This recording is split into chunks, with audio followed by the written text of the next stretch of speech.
All right, so if any of you guys were watching Reformgelical last night live, me and Matt were talking about the idea of Christians losing well and how Christians are supposed to be losers and all of this kind of stuff. And we were laughing about it and really countering it with the many Bible verses that talk about Christians being conquerors and kings and reigning with Christ. And I want to share with you as soon as the camera went off, I kind of sat with myself for a moment and I had a moment of extreme shame that I want to tell you about, and hopefully you can use my shame as a way forward and as a way to avoid some of the mistakes I've made in the past.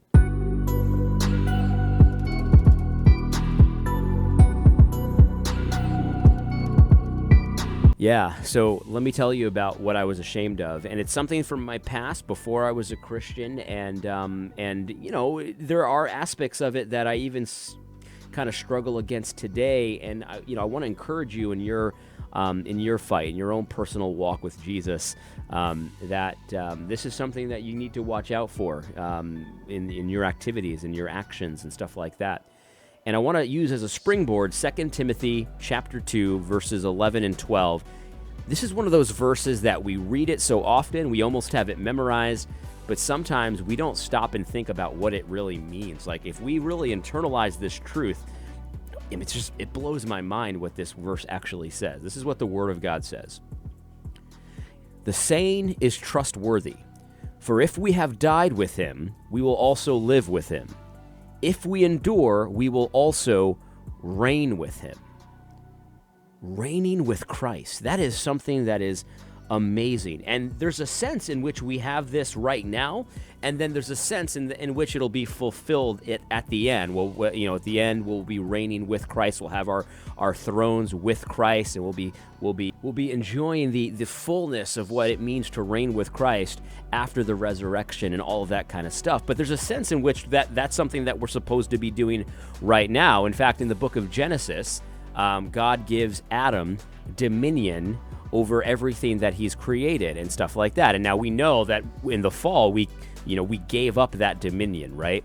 And so it was a horrible decision that mankind made at that moment, and we lost the dominion over creation, the authority to sort of fulfill the vocation that Christ had given us in the creation. But then when Christ came, when Jesus came, he's the second Adam, and now we have that back, right? And so when he gives us the Great Commission to go and make disciples of all nations, what he's telling us to do is to share in his kingly office, in the sense that, we fight against the devil, we kick down the gates of hell, we defeat his minions, we reign with Christ over creation. We get that mandate back. And that's an amazing, amazing thing that we need to recognize, and we need to internalize in our everyday lives. Like we're reigning with Christ right now. We're reigning with Christ right now. And so we understand that Christ has commands that he gives his people. We don't have authority in and of ourselves. We have authority through Christ, right? And so in our spheres of influence, me and Matt talk about this all the time. In our spheres, in our families, for example, we need to reign with Christ in our families according to how God has told us to reign in our families. And so that's something that every Christian man needs to take very, very seriously.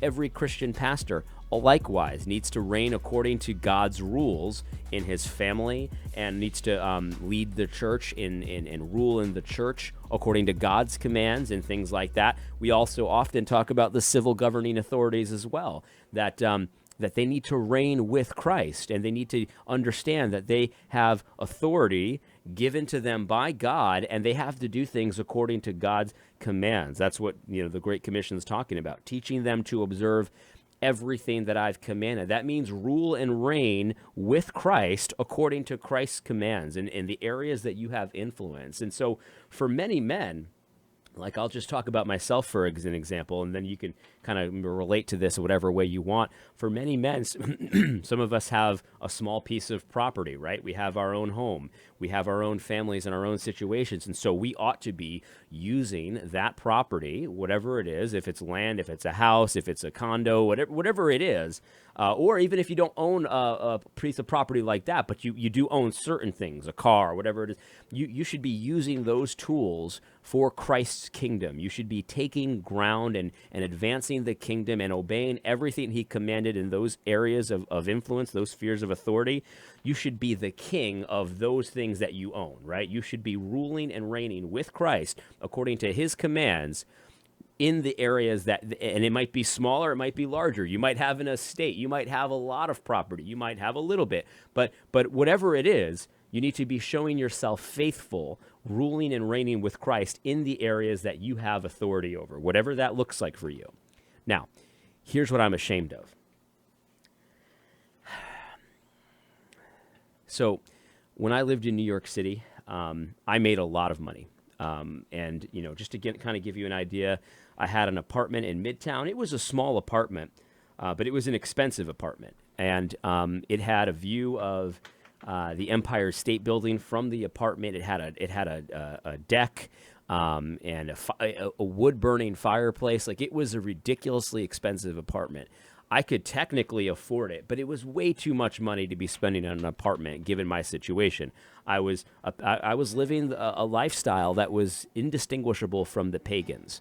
And so what I was doing, and I've come to terms with this since then, but I was going to the best restaurants, and I was spending tons of money on that.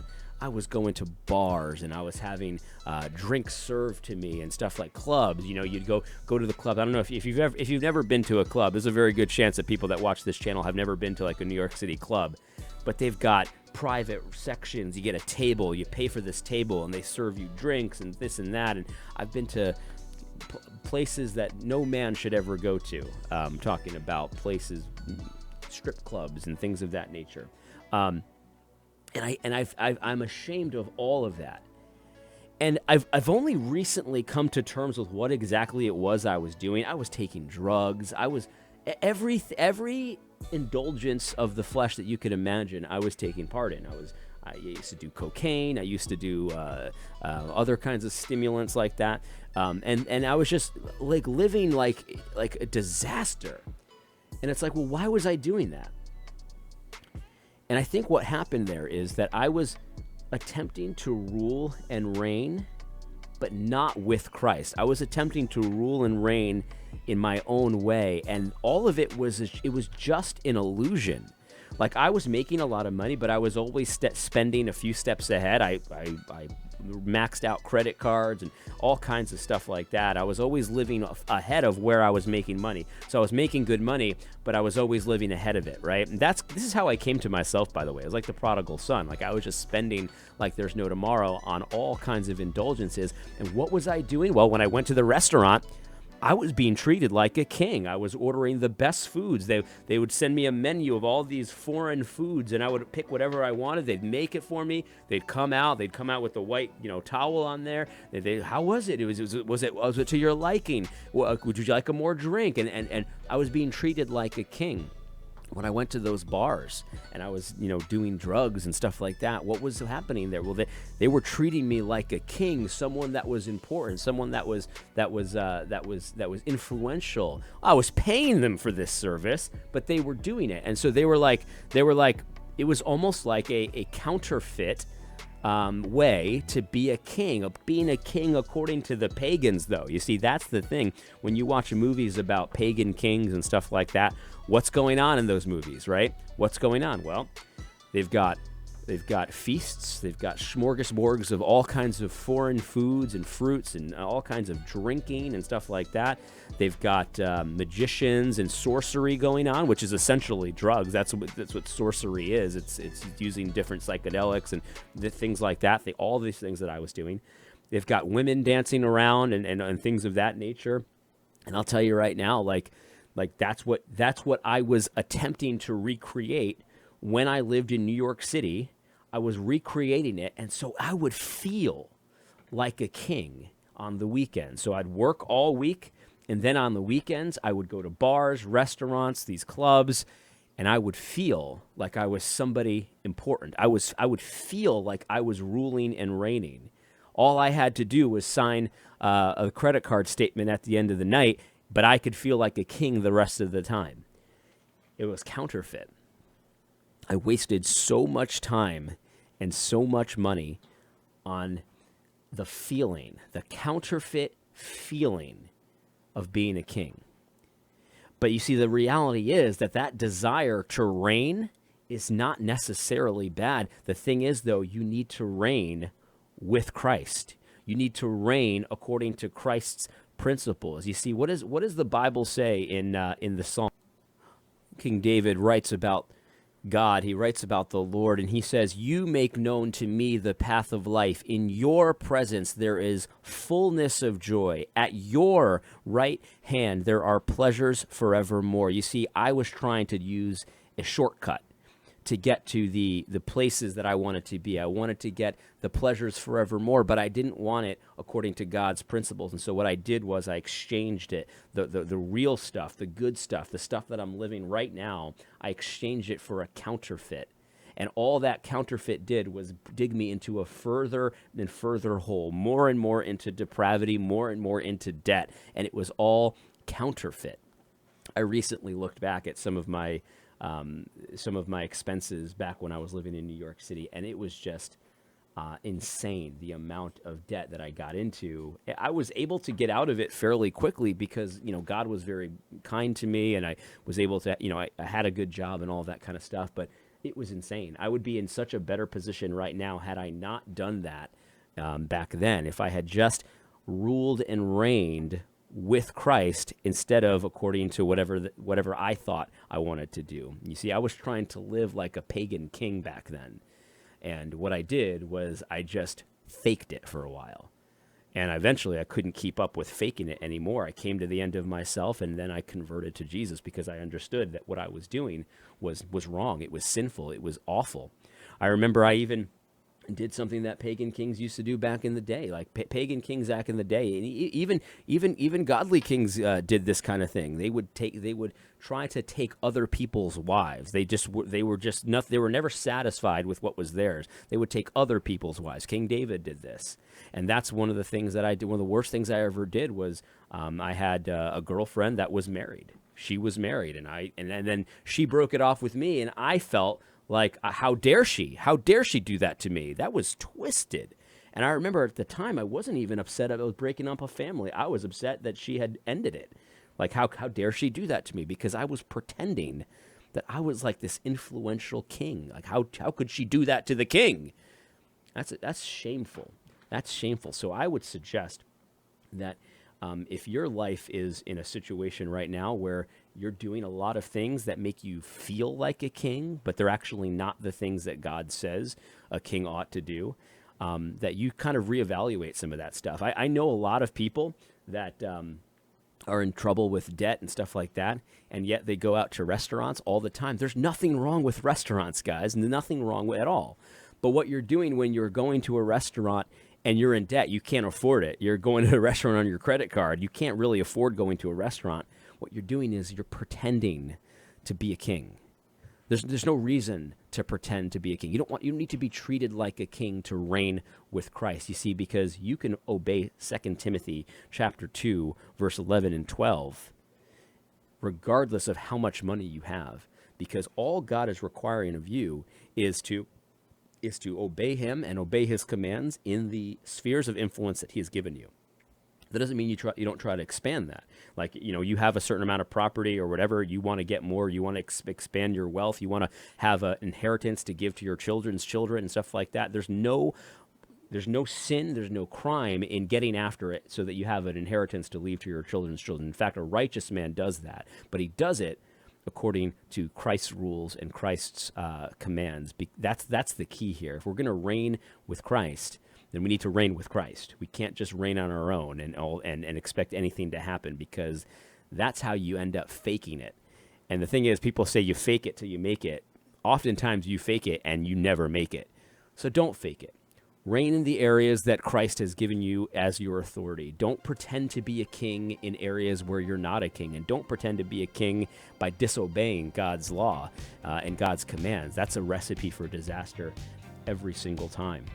Here's an article that I found about reigning with Christ from Ligonier, and I thought that this was really good how they ended this. It says this, the truth that we are kings and queens in Christ is not some idea conjured up to boost our self-esteem, but a present reality that we will enjoy in its fullness at the resurrection of the dead. You see, that's the thing. Like, I was attempting to boost my self-esteem by acting like a king on the weekends. And let me just tell you something, it didn't work. So let's not pretend, let's not fake it. Let's actually embrace what God has given us, the callings he has given us, the different spheres of authority he's given us, and let's be kings, because we are, in those areas. Let's rule and reign with Christ according to Christ's command. Anyway, I don't know if you'll find that helpful or whatever, but I'm not looking for anyone to feel sorry for me. I have a great life, and I'm very content and grateful that God has been as merciful to me as he has. And so yeah, don't feel sorry for me or anything like that. I thought you might find that helpful, because I know that back when I was living the pagan lifestyle, I was just no holds barred, just doing whatever I wanted to do.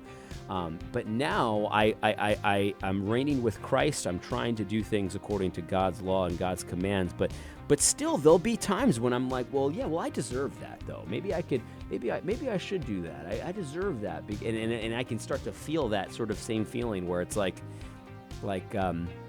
I want to be treated like a king, but it's like I don't deserve that. I mean, if I can afford it, then that's one thing, but I don't deserve that. I have to do things according to God's commands, and I'm laser focused right now on providing for my family the way God has commanded, and providing for the future generations the way God has commanded, and that's going to require a certain amount of discipline in the here and now for me. And maybe it requires more discipline than it would have if I had not squandered so much of my income and wealth before. But I did, and here's where I'm at, so I can't really change that. What I can do is work towards that goal in the future. So whatever your area of influence is, however much money you have, however much property you have, however much influence you have, obey Christ, and in that way, rule and reign with him. We're not losers. We're kings and queens, more than conquerors. So we need to get to work. I hope you found this video helpful. God bless.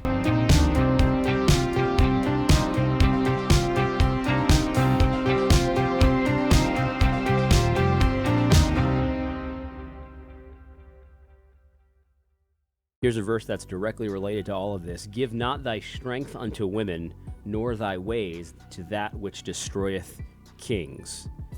So if you're pretending to be a king, you want to live like a king, you want people to treat you like a king, you can't be doing it the way the pagans do, because those are the ways that destroy kings. So if you're going to reign with Christ, if you're going to reign and judge angels and all of these things, then you need to do that in ways that are productive, ways that are actually establishing thrones, not ways that destroy those thrones. And so all the practices that you see on TV, all the indulgence, the feasts, the women, just the violence, all that stuff, the sorcery, you got to set that stuff aside, because that's not what the Bible talks about when it talks about reigning with Christ. Those are the ways that destroy kings. Give not your strength unto women. You read about the kings of Israel and the ways that they were compromised, and the ways that that led to their destruction. And it was always compromising and idolatry and all of that kind of stuff. Look, there's nothing wrong with taking vacations and enjoying life. There's nothing wrong with going to a nice club or a nice bar or something like that. There's nothing wrong with any of those things.